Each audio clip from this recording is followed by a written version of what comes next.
السلام عليكم ورحمة الله وبركاته. اللهم صل وسلم وبارك على سيدنا محمد. تعفير بالكبريت الزراعي. طيب، يعني ايه نعفر بالكبريت الزراعي؟ الكبريت الزراعي اولا ما بيدوبش في المية.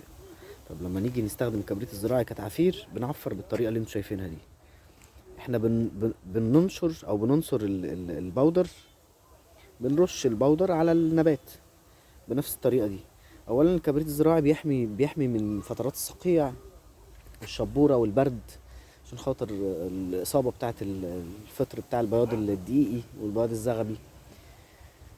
فده بيوقفه خالص وبيحمي النبات. الشكل ما بقاش لطيف قوي، لكن انا يهمني صحة النبات نفسه.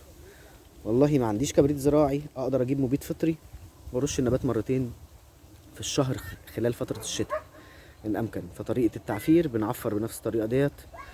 بنعفر على الورق، سواء بقى ورد بلدي، طماطم، معظم النباتات الورقية اللي متعرضة لفترات برد شديدة. وده بيفيد انه بيمنع اي امراض فطرية انها تيجي للنبات، وفي نفس الوقت بيخلي النبات بصحة جيدة معايا. والسلام عليكم ورحمة الله وبركاته.